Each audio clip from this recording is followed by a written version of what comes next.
दोस्तों, जैनेंद्र कुमार द्वारा रचित कहानी अपना अपना भाग्य बहुत ही मार्मिक कहानी है। एक गरीब लड़के पर केंद्रित, अभावों के कारण उपेक्षित जीवन जीने के लिए विवश कर देने वाली कहानी है। अमीरों की निष्ठुरता के कारण भयंकर सर्दी में ठिठुर कर जान गंवा देने वाले एक मासूम की कहानी है। दोस्तों, कहानी इस प्रकार है। बहुत कुछ निरुद्देश्य घूम चुकने पर हम सड़क के किनारे की एक बेंच पर बैठ गए।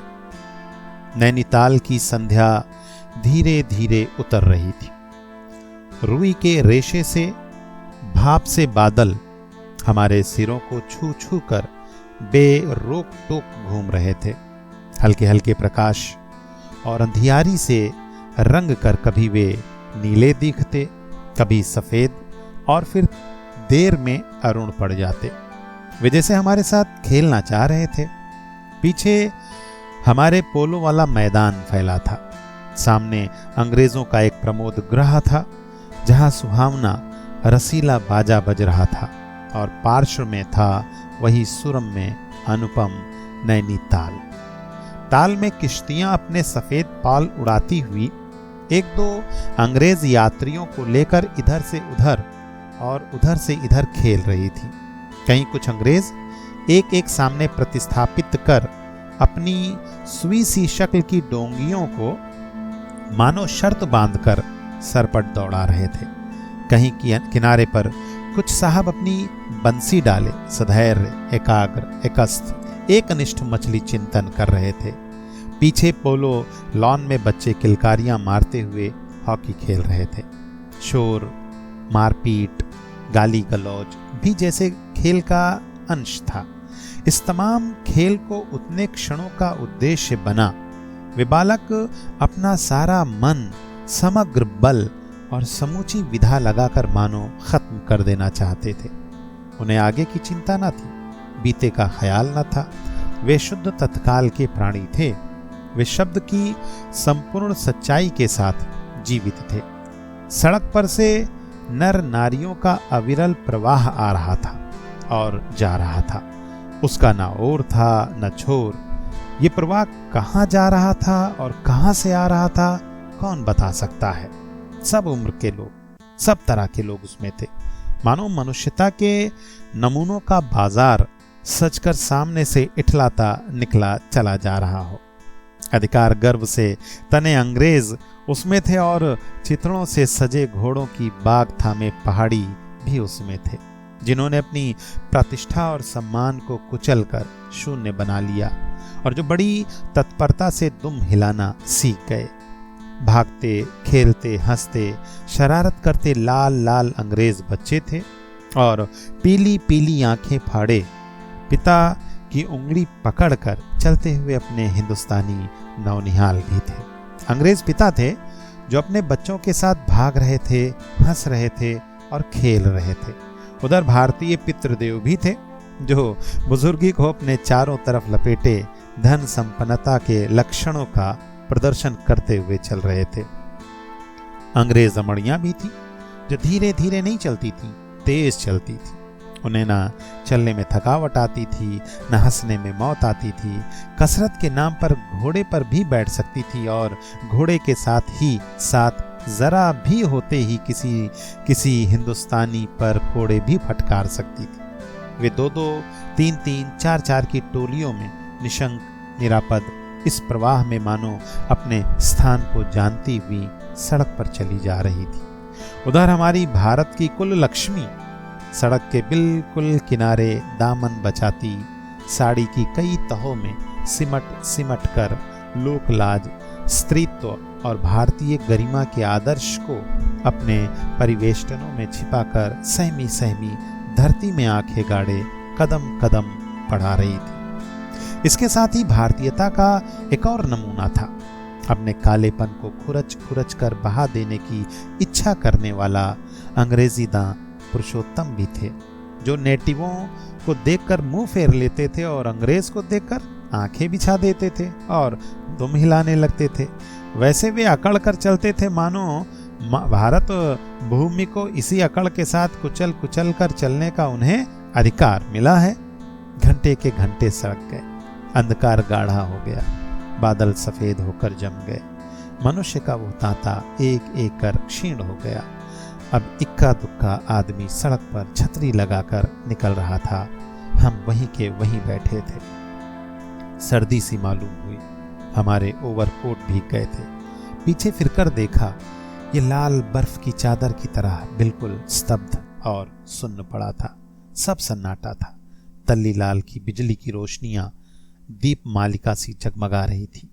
वो जगमगाहट 2 मील तक फैले हुए प्रकृति के जल दर्पण पर प्रतिबिंबित हो रही थी और दर्पण का कांपता हुआ, लहरें लेता हुआ वह जल प्रतिबिंबों का 100 गुना, 1000 गुना करके उनके प्रकाश को मानो एकत्र और पूंजीभूत करके व्याप्त कर रहा था।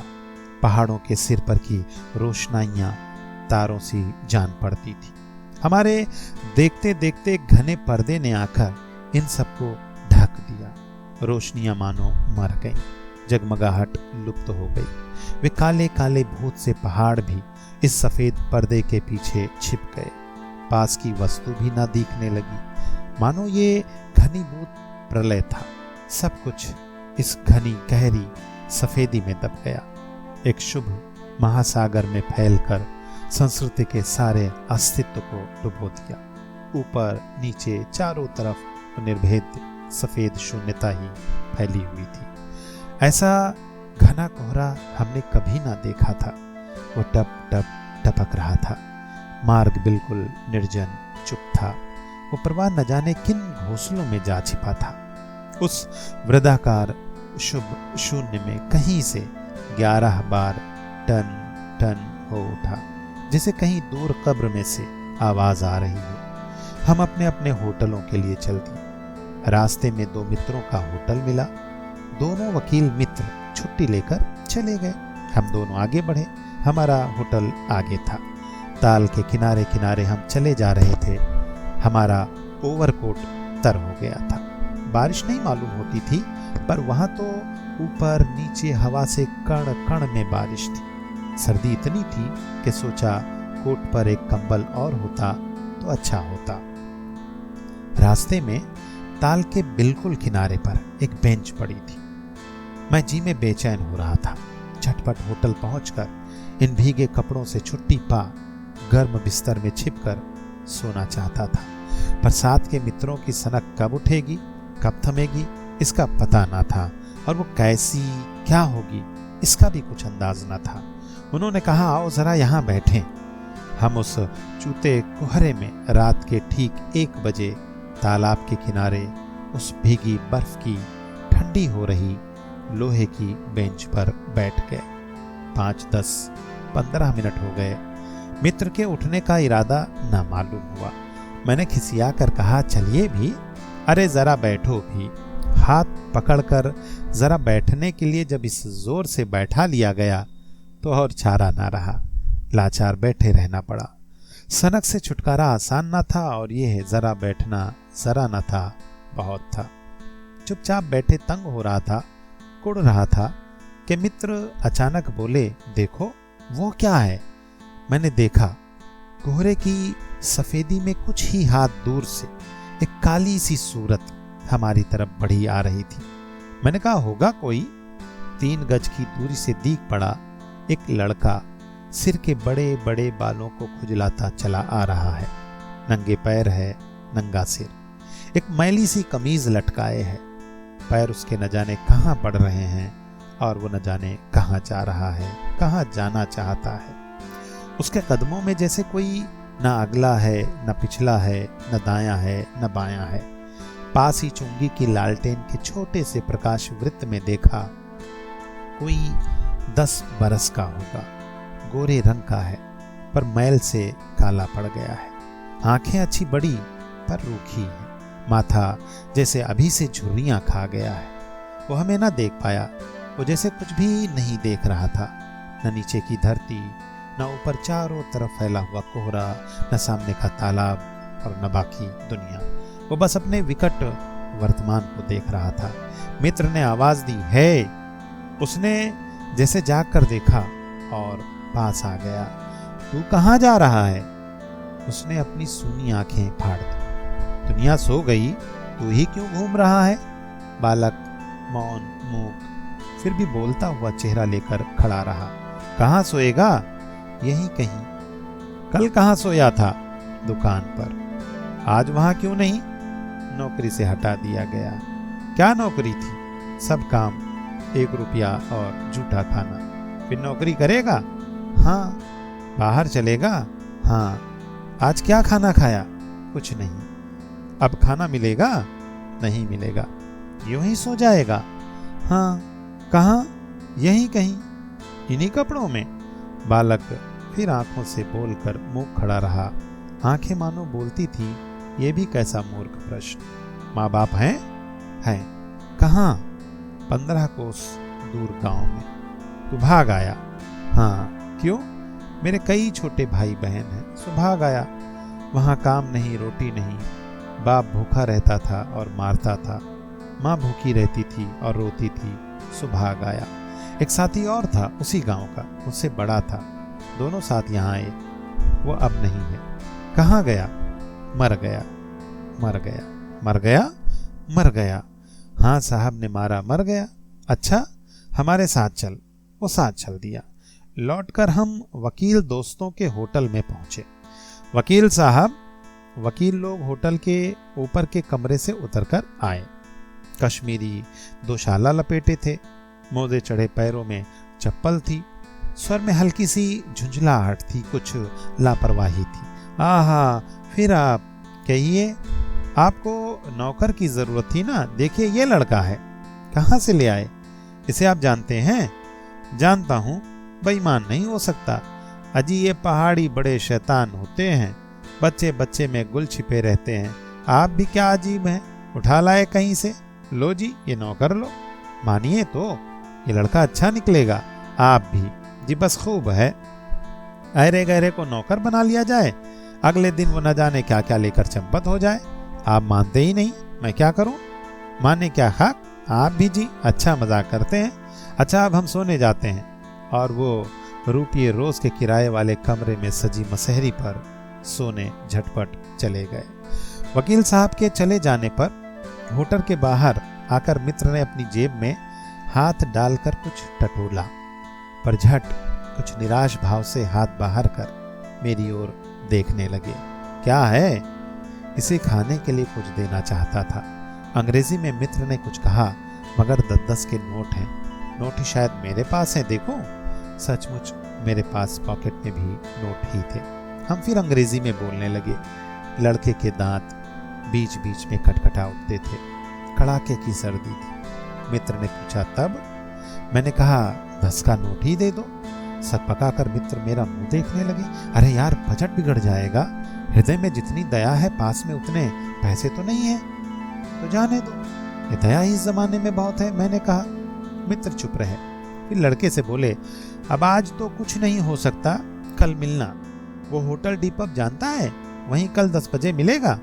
हाँ, कुछ काम देंगे हुजूर? हाँ हाँ, ढूंढ दूंगा। तो जाऊं? हाँ। ठंडी सांस खींचकर मित्र ने कहा, कहाँ सोएगा? यहीं कहीं बेंच पर, पेड़ के नीचे किसी दुकान की भट्टी में। बालक फिर उसी प्रेत गति से एक ओर बढ़ा और कोहरे में मिल गया। हम भी होटल की ओर बढ़े। हवा तीखी थी, हमारे कोटों को पार कर बदन में तीर सी लगती थी। सिकुड़ते हुए मित्र ने कहा, भयानक शीत है, उसके पास बहुत कम कपड़े। ये संसार है यार, मैंने स्वार्थ की फिलॉसफी सुनाई। चलो पहले बिस्तर में गर्म हो लो, फिर और की चिंता करना। उदास होकर मित्र ने कहा, स्वार्थ जो कहो, लाचारी कहो, निष्ठुरता कहो या बेहयाई। दूसरे दिन नैनीताल स्वर्ग के किसी काले गुलाम पशु के दुलारे का वह बेटा, वह बालक निश्चित समय हमारे होटल डी पब नहीं आया। हम अपनी नैनीताल की सैर खुशी खुशी खत्म कर चलने को हुए। उस लड़के की आस लगाते बैठे रहने की जरूरत हमने ना समझी। मोटर में सवार होते ही थे ये समाचार मिला कि पिछली रात एक पहाड़ी बालक सड़क के किनारे पेड़ के नीचे ठिठुर कर मर गया।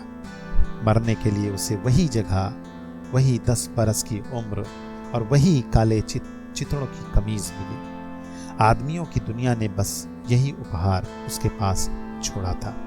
पर बताने वालों ने बताया कि गरीब के मुंह पर, छाती, मुट्ठी और पैरों पर बर्फ की हल्की सी चादर चिपट गई थी, मानो दुनिया की बेहयाई ढकने के लिए प्रकृति ने शव के लिए सफेद और ठंडे कफन का प्रबंध कर दिया था। सब सुना और सोचा अपना अपना भाग्य।